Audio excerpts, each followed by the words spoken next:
गुरुजी जी। मैं कश्मीर से हूँ। कश्मीर जी, जी अब मैं प्रयागराज में रहता हूँ 20 साल से। जी। सबसे पहले आपका और अधीक्षक महोदय का बहुत बहुत धन्यवाद, जिन्होंने हम लोगों को इंसान समझा। बाहर की दुनिया से जब भी कोई जेल में आता है तो बाहर की दुनिया से, बाहर के समाज से कट जाता है जी। हीन भावना से देखा जाता है जी। मगर अधीक्षक महोदय ने आपको यहाँ लाके हम लोगों को आज एहसास कराया कि हम लोग भी इसी समाज का एक हिस्सा है। बिल्कुल। इसके लिए बहुत बहुत धन्यवाद। आपसे जानना चाहता था मैं, जी। अधर्मी और धार्मिक, इनमें दोनों में फर्क क्या है? धार्मिक किसको कहते हैं और अधर्मी किसको कहते हैं?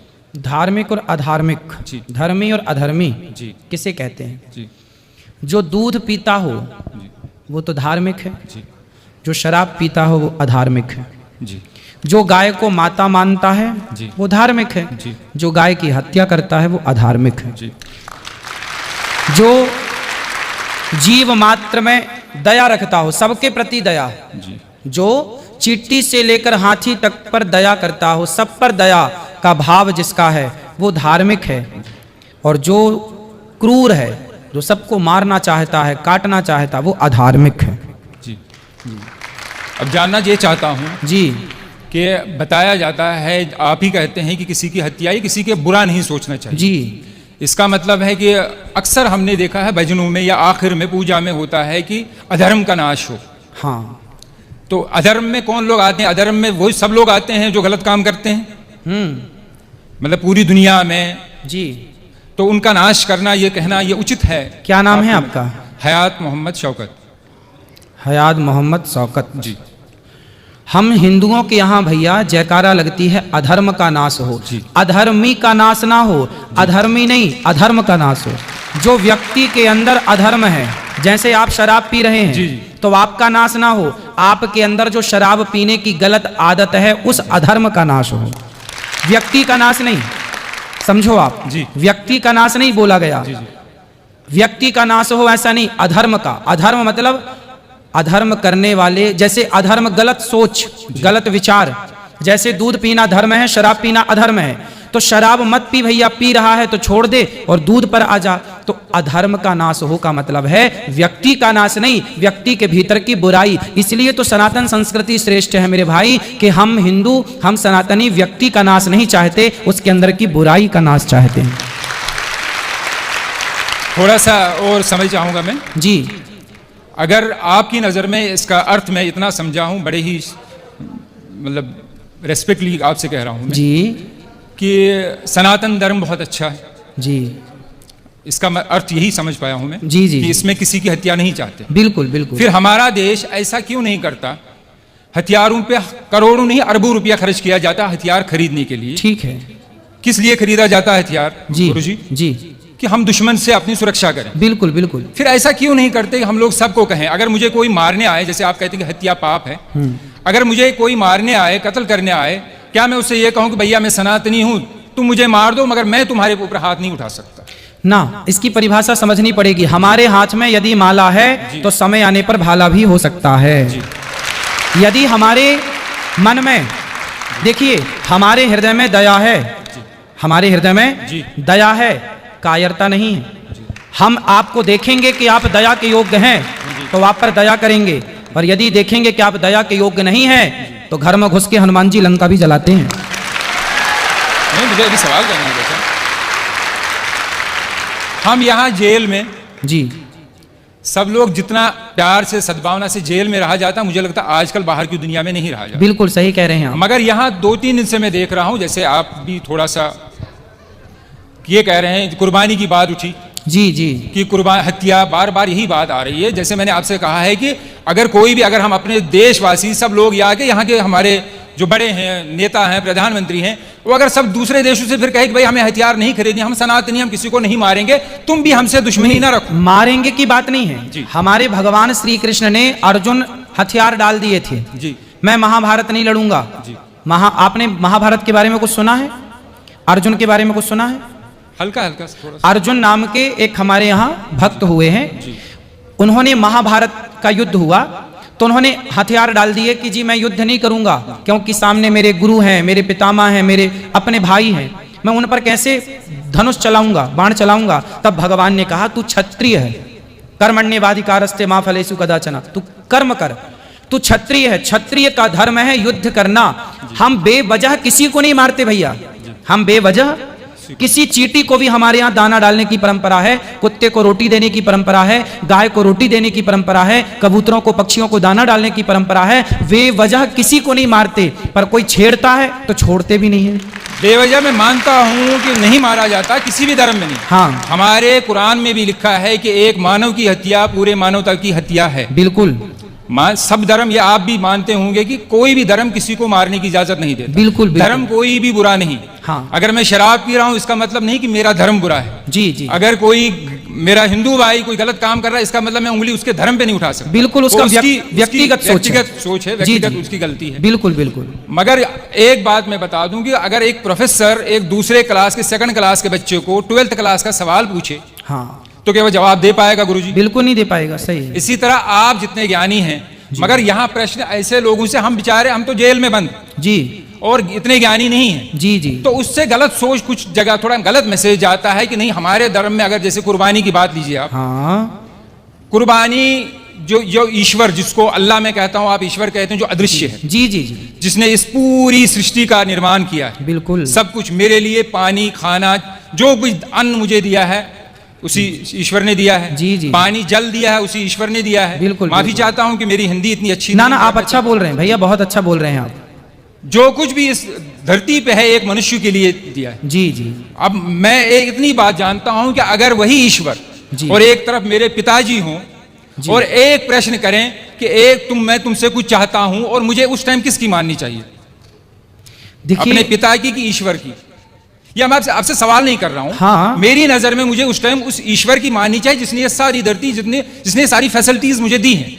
जी। तो मेरा ईश्वर, मेरा अल्लाह मुझसे कह रहा है हाँ। कि देखो मैंने तुम्हारे लिए सब कुछ दिया है, तुम्हारे इतने प्यारे माँ बाप दिए, सब कुछ दिया है, और सब कुछ मेरा ही है। चाहे इस दुनिया में बकरी, जो भी जानवर भी हैं, वो भी मेरे हैं। अब तुमसे मैं कुछ मांगता हूं, अच्छा, तुम मेरे लिए कुछ दान कर सकते हो। जी।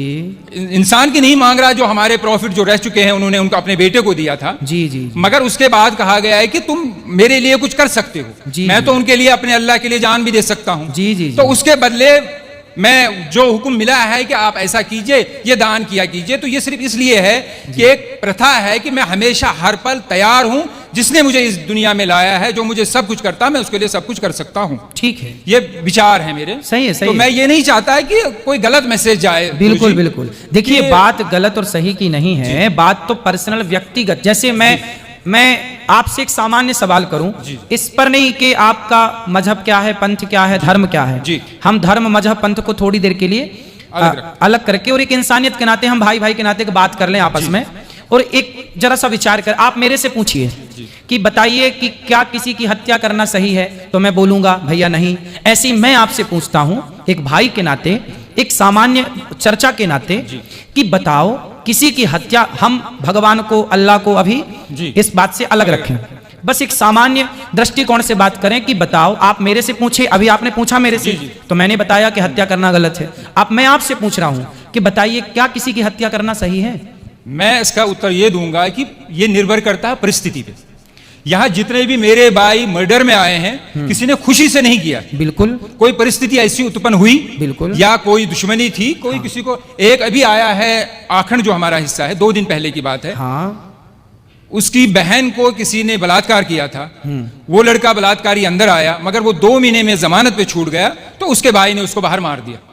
मैं ये नहीं कह रहा हूं कि वो हत्या सही है, करना सही है, मगर परिस्थिति ऐसी होती है। और एक अफसोस की बात है, ये यहाँ मैं प्रशासन की, कौन से प्रशासन, जो बाहर का कानून व्यवस्था हमारी बिल्कुल, है, बिल्कुल। कि वहां गरीब बेचारा तो मारा जाता है, अमीर पैसा देके निकल जाता है। इस जिंदगी आपने भी देखा होगा। आपने अभी बताया कि जैसी परिस्थिति में किसी ने मर्डर कर दिया, परिस्थिति में किसी ने गलत किया, तो परिस्थिति में गलत कर दिया, पर यहाँ जितने लोग हैं, मैं आपसे भी पूछूं कि आप यदि किसी का मर्डर करके आए हैं, तो क्या यहां से जाने के बाद आप फिर वो गलती करेंगे? नहीं।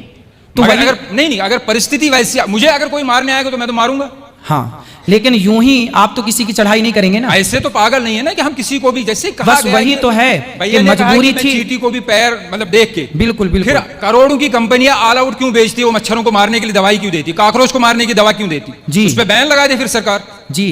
क्योंकि वो तो दवाई बेचती है और करोड़ों रुपए कमाती है फिर कंपनी। तो किसानों को अगर यही है सनातन धर्म में कि नहीं मारना चाहिए, हाँ। मैं अपने प्रधानमंत्री से अपील करता हूं, गुजारिश करता हूं कि ऐसी कंपनी को बंद कर दो जो इन जीव जंतु के मारने की दवाई देती है। देखो जितने की जरूरत है, अब जैसे हमारे यहाँ 5 जो छोटे छोटे पाप हैं, जैसे हम झाड़ू लगाते हैं तो बहुत सारे चींटियां मर जाती हैं।